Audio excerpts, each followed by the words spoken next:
Era yajja gye nti sigenda kumugobera bweru kubanga nakkirira nga mba mu ggulu si lwa kukola nze kye njagala wabula oli yantuma kyayagala. Oli yantuma kitange kino kyayagala. Buli kyonna kye yampa wabulewo ekinfa wabula nkizuukize ku lunaku olw'oluvannyuma. Kitange kino kyayagala. Buli nalaba mwana n'amukkiriza aweebwa obulamu obutaggwaawo, nange ndimuzuukiza ku lunaku olw'oluvannyuma. Ebigambo by'Evanjiri eno bikomye wano. Ogulumizibwe, ogulumizibwe, Yesu Kristo ayogedde naffe. Ogulumizibwe, ogulumizibwe.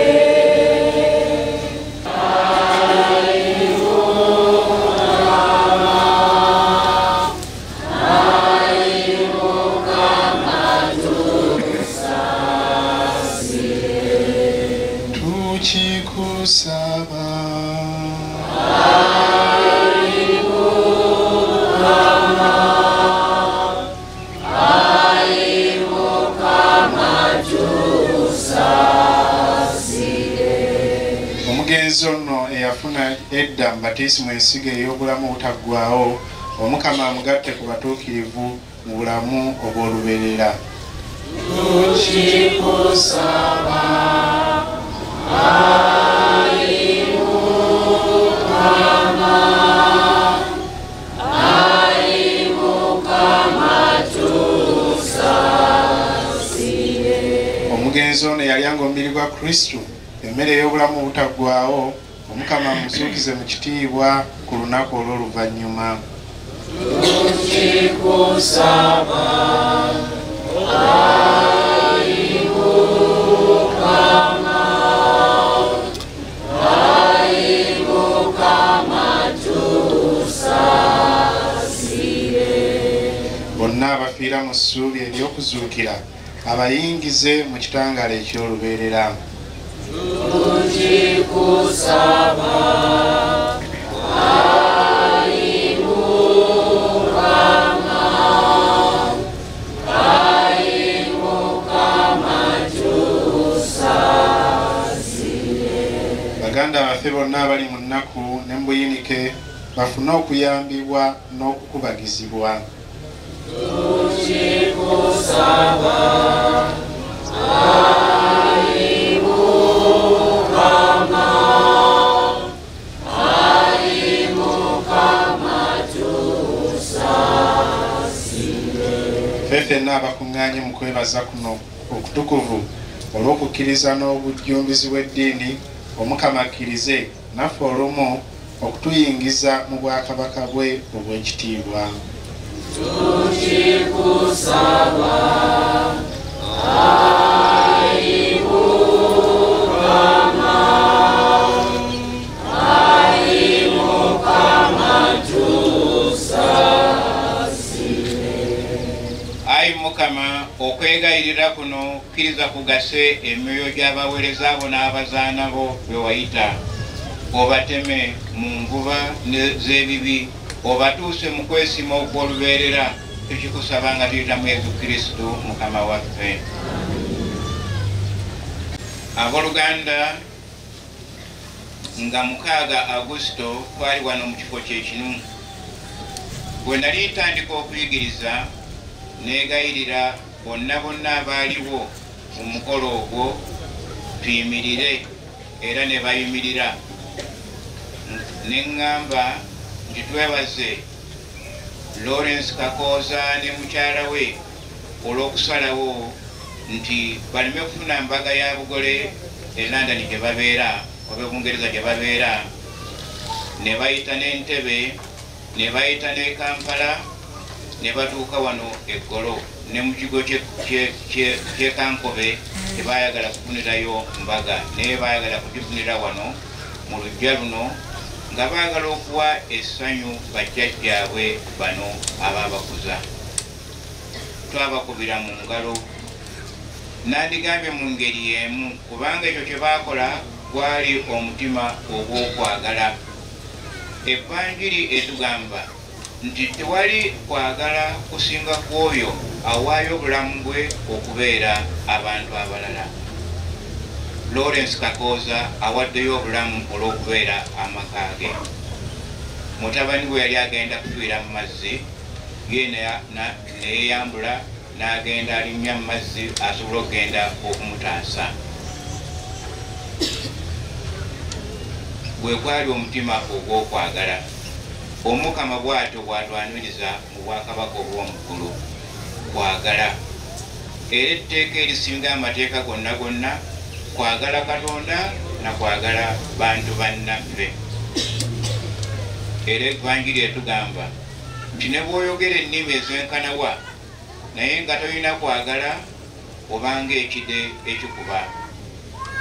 Omugenzi ono gwe tusabira kaakati atulaze ekyamujja eyo gy'abeera kwali kwagala, ate Omukama n'amujja mu nsi muno lwakubeera nti yeewaayo n'awaayo obulamu bwe asobole okuwonya obulamu obw'omuntu omulala, kwali kwagala. Oba kwali kwagala, tetuyinza kubuusabuusa nti Omukama amuwadde empeera ye ey'olubeerera. Omukama bw'atyo bw'atuyita, ayagala tufiire mu kwagala era ne mu kwagalana. Mpozi bingi bitwerabiza nti ekyo kye kikulu mu bulamu bwaffe. Ebyenfuna olumu bitutwaliriza, oli n'akwatibwa ne munno obujja, omulala n'amubba n'okumubba ebintu bye, omulala n'amubuzaabuza, bwe bityo. Naye ekikulu kwagalana. Lyetteeka erisingira ddala obukulu ku mateeka gonna mu biragiro bya Katonda. Twebaze nno Omukama kubanga Omukristo ono atulaze ekifaananyi ekyo eky'okwagala wamu n'amaka ge gonna g'alese emabega. Katonda oyo oba yamuyise, tumumukwase amulamuze kisa. Anti tubulidde mu Evanjiri eno Father gy'asomye kaakati nti buli kyonna Kitange kyampa kirijja gye ndi, era oyo ajja gye ndi sigenda kumugobera bweru.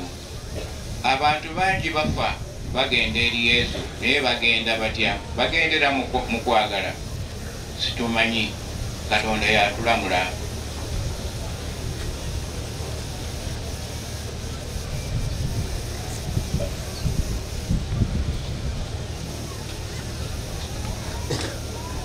Weekend eno ebaddeko ebintu bingi,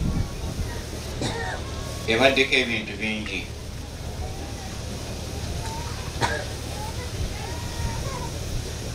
Nze nabudde Rubaga ku nkya ya leero nga sizze kuziika, nabadde ngenze kwa Byalumbe. Amawulire ne gansingana mu kkubo ti ate eriyo n'okuziika. Ne ŋŋamba nti bwe naava mu lumbe kaneeyongereyo ekankobe eggolo.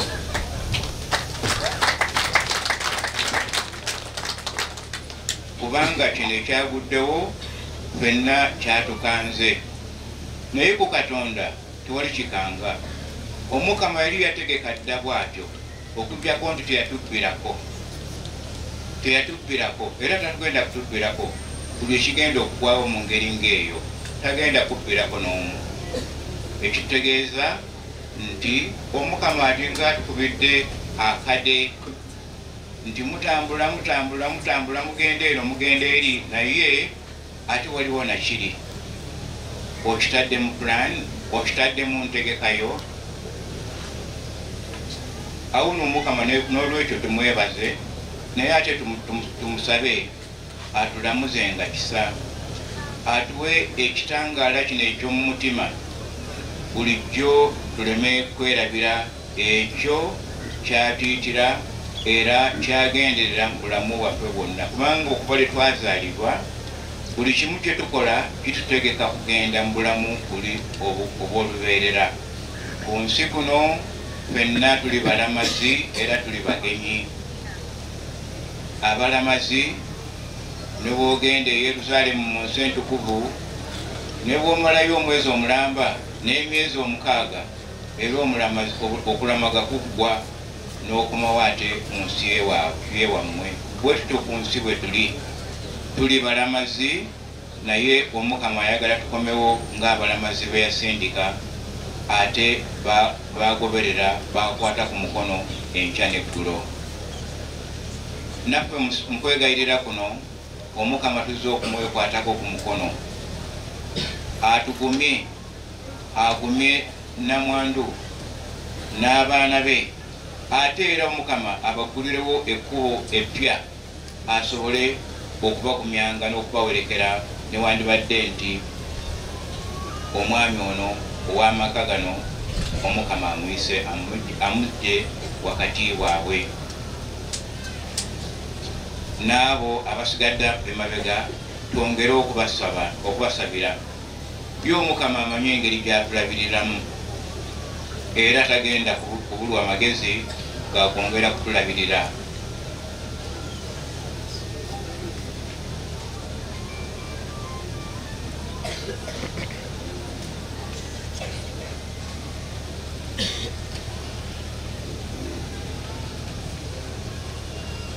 Mpozi nga bwe nayogera ku luliro olwali olw'embaga nandigambye nti era nga mmaliriza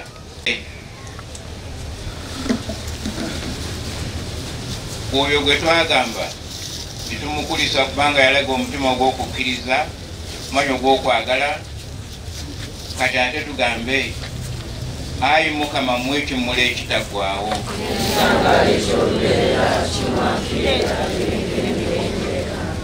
ayi Mukama mwekimmula ekitaggwaawo,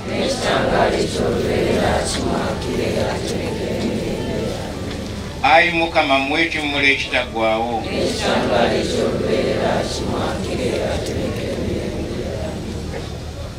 ate tumukwase n'ennyaffe Biikira Maaliya kubanga yatulaga nti ayina nnyo yeesiga nnyo nnyaffe Biikira Maaliya, era bwe namuwa sapule nga twakamala okumugatta yajambalirawo amangu ago. Maaliya nnyaffe tukukwasisa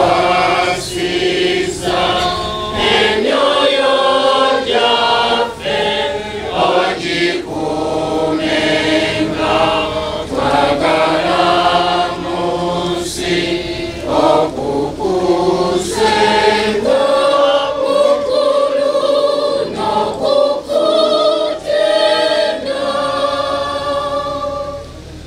maliriza nga nkubagiza si famire eno yokka naye ne bwana mukulu w'ekifo kino ekyekankobe ate n'abakristu bonna ab'ekankobe kubanga mufiiriddwa omukristu ali nammwe newandibadde nti yabeeranga bwerwa ku matala w'amayanja.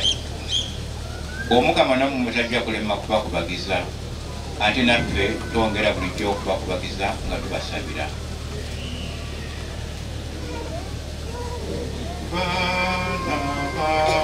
Bikira Maria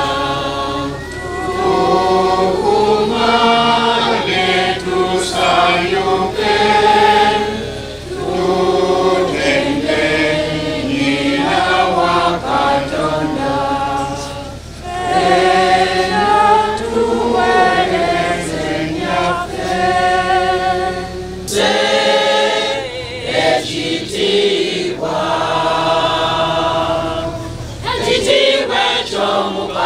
kijjudde kibukadde buli wantu mu ggulu n'ensi. Ekitiibwa eky'Omukama Katonda kisufu tumutenda. Ekitiibwa eky'Omukama kijjudde kibukadde buli wantu mu ggulu n'ensi. Ekitiibwa eky'Omukama Katonda kisufu tumutenda.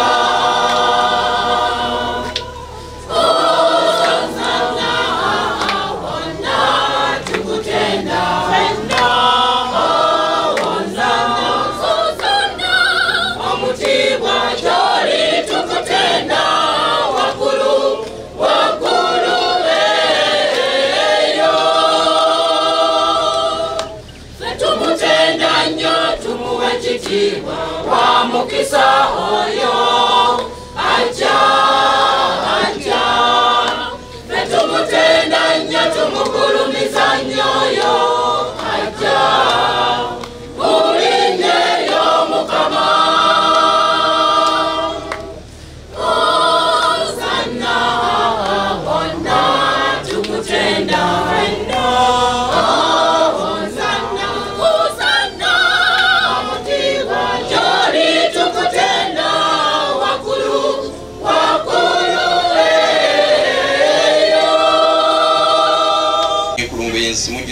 okwagalana wamu ne Paapa waffe Francis Archbishop waffe Paulo Ssemwogerere na bonna abakwabwe nsusula oti mu budyakoni ne mu bunaddeeni. Jjukira omuweerezaawo Kakooza Lawrence gwayise ave mu nsajje ewuwo nga mufaananyi mwana w'omukufa mufaananyi mukuzukira okukweya ennyini. Jjukira ne baganda baffe abeebase nga basuubira okuzuukira bakkirize bajjeyo gyakaakanira mu kitiibwa. Jjukira n'abafu bonna bewagirira ekisa mu kufa nabbe ffenna tubegaidde olusaasire tusanire okugabana ku bulamu obutaggwaawo okutenda n'okugulumiza wamu ne Maria Omubeerere omutuukirivu nnyina Katonda abatuma n'abatuukirivu bonna abali okusanyidde obwedda bwonna nga tuyita mu mwana wo Yesu Kristo.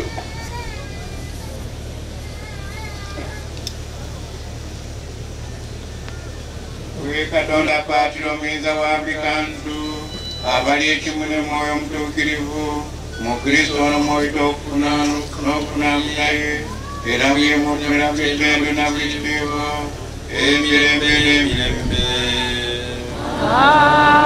Amina. Nga Mukama waffe bwe yatukuutira eby'okutulokola n'okutulagira ye Katonda mwene n'atulagira tuguma ne tugamba nti Kitaffe ali mu ggulu Erinnya lyo litiibwe, obwakabaka bw'obugye byayagala bikolebwa mu nsi nga bwe bikolebwa mu ggulu. Twereere emmere yaffe ya buli lunaku, tusonyiwe ebibi byaffe nga naffe tusonyiwa abatukola obubi, totwala mu kukemerwa naye tulokole mu bubi. Ayi Mukama tukwegayiridde tulokole mu bubi bwonna, tuyambe tube mu ddembe, tugirire ekisa tuwone ekibi ennaku zonna. Tutebenkera awatali kutabuka na kumu nga tulinda okwesiima kwatusuubiza n'amatuka g'omulokozi waffe Yesu Kristo. gwe kabaka gw'obuyinza gw'ow'ekitiibwa emirembe n'emirembe. Ayi Mukama Yesu Kristo gwe yagamba abatume bo nti mbalekedde emirembe mbawadde emirembe gyange, totunuulira bibi byaffe naye amaaso go gazze ku kukkiriza kwa Kereziyawo. Kkiriza okumuwa emirembe n'okussa ekimu nga bw'oyagala bw'awangala n'olamula emirembe n'emirembe. Amina. Eddembe ly'Omukama libeere nammwe ennaku zonna. Naawe libeere naawe. Buli omu ayagalize munne emirembe.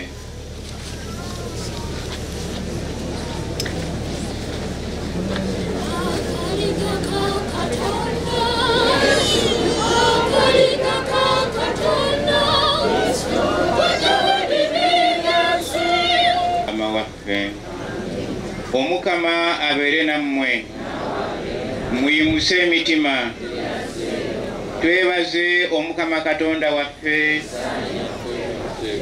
wamma kisaanye n'okuteekwa tuteekwa kituufu ddala era mwe mutuviira n'okulokoka.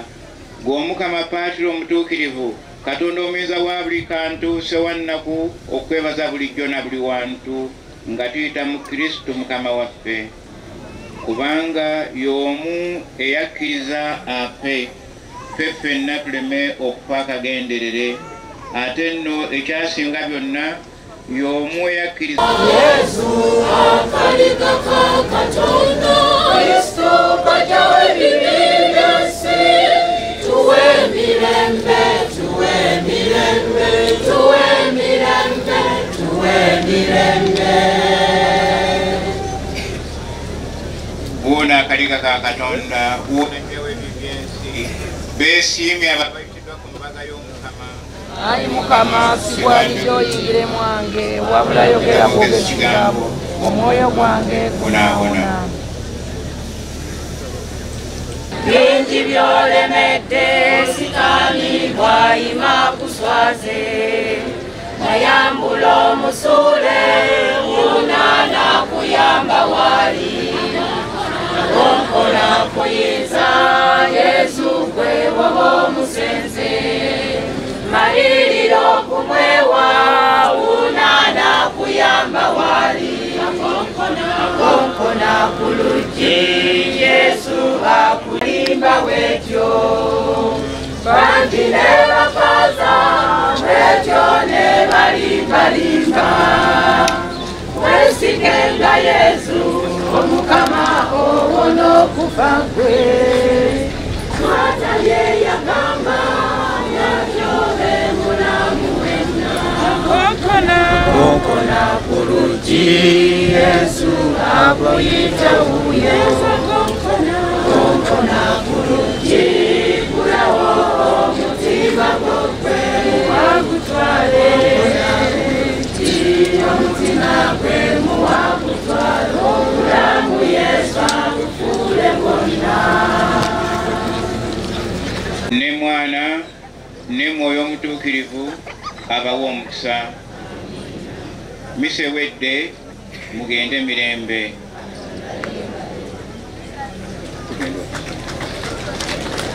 kati gukyalimu kantu akuzuukuzenga nga gw'amaanyi ng'era ogw'abatuukirivu ate omwoyo gwe agugatte mangu ku gw'ababe abatuukirivu ate ng'amulamula abe wa kisa ng'okufa bwe kuwedde n'ebibi abimamuleko atabagane ne Patiro ng'omusumba omulungi nga yamwebembejja ng'agendera mu abo abali ne kabaka ataggwaawo abeere mu ssanyu eritaggwaawo ng'ali wamu n'abatuukirivu.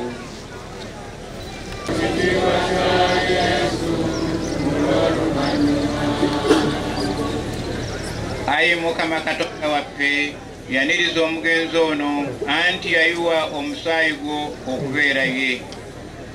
Ayi Mukama tuwulire, ayi Mukama tuwulire. Jjukira ayi Mukama nti tuli nfuufu omuntu alinga omuddo oba ekimuli eky'oku ttale. Ayi Mukama tuwulire, ayi Mukama tuwulire. Ayi Mukama ebibi byange binkanga nenswala mu maaso go naye ggwe oli wa kisa. Ayi Mukama tuwulire, ayi Mukama tuwulire. Ayi Patiri nnyini kusaasira tukukwasa muganda waffe ono tukakasa nti naye alibanga abalala bonna abaafiira mu Kristo ku lunaku olw'oluvannyuma naye wakuzuukira wamu ne Kristo. Kale nno gwe ow'ekisa ayi Mukama wulira okwegayirira kwaffe emiryango gy'eggulu giggulwe ayingire naffe baalese eno okukkiriza okw'amazima kwe tulimu kutukubagize tukikusaba nga tuyita mu Kristo Mukama waffe.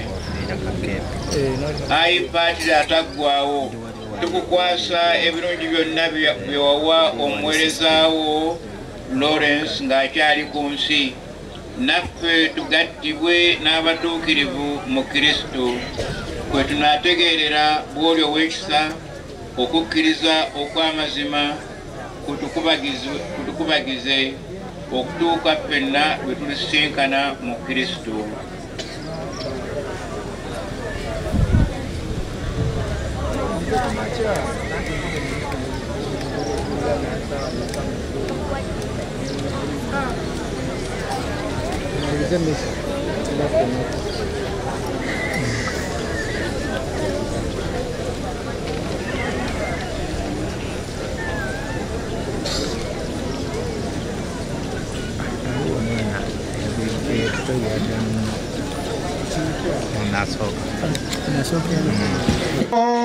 Tambule mirembe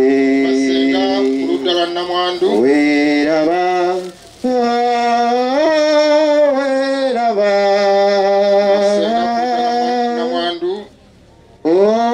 omutunzi abeere nawe basenga b'emagere weraba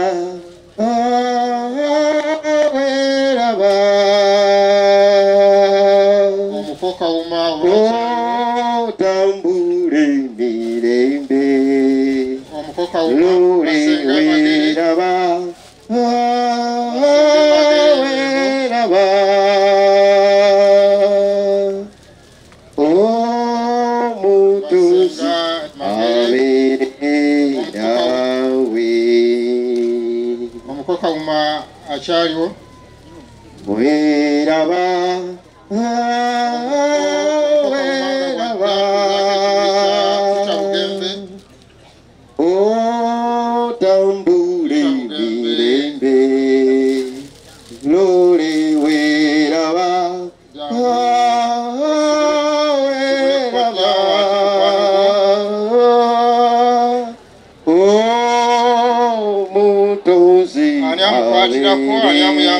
nawe weraba ikiza aberenga nawe bulijjo weraba weraba omutonzi abere nawe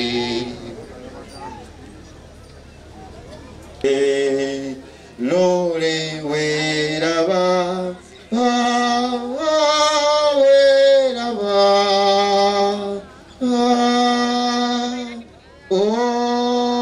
omutonzi abere nawe.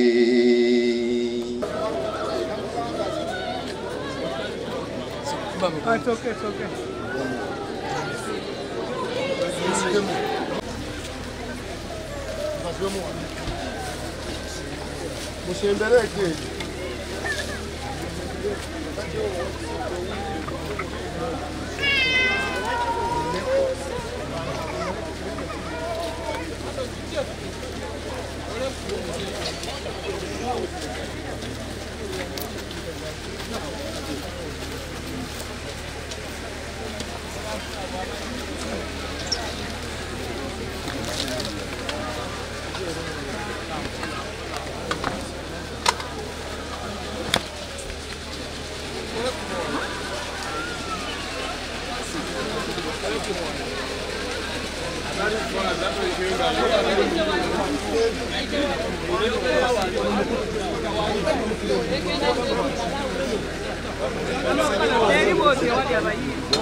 Mukama Yesu Kristo bwe yamala mu ntaana ennaku esatu n'otukuza bw'otyo entaana z'abakkiriza zonna yo emibiri nga giziikibwa essuubi ery'okuzuukira lyeyongera tukwegayiridde omuweereza wo lole entaana agiwummulemu mu ddembe okutuuka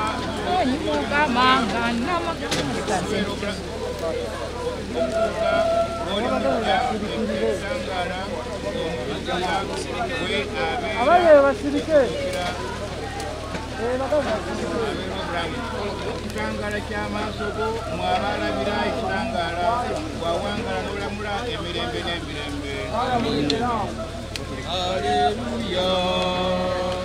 haleluya.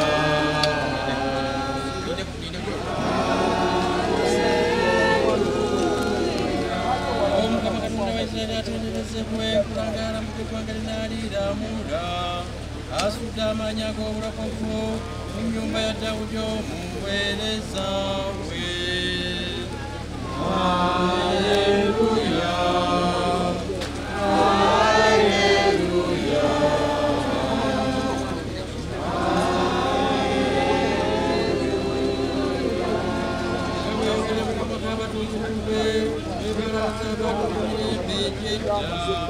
Ajja kuponya abalabe baffe emikono gya bonna abatukyawa. Haleluya, haleluya, haleluya. Ajja kusaasira bajjajjaffe ajjukira endagaano y'entuukuvu okulayira kwebiremujja mu jjajjaffe kitaffe ali mu ggulu erinnya lyo litiibwe obwakabaka bw'obudde bweyagala buteekwe mu nsi ebintu byaffe mirembe mariya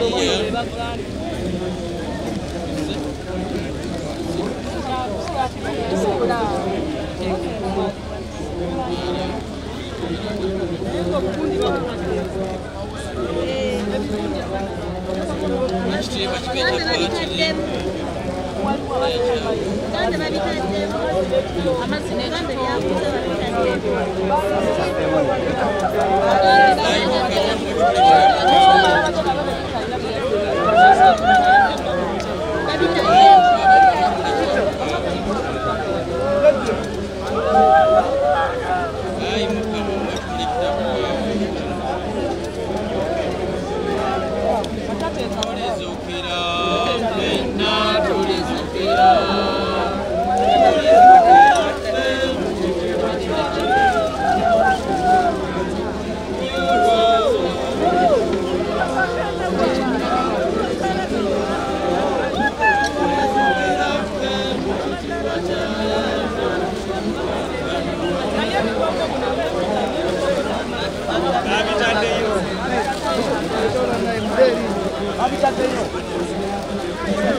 Thank you.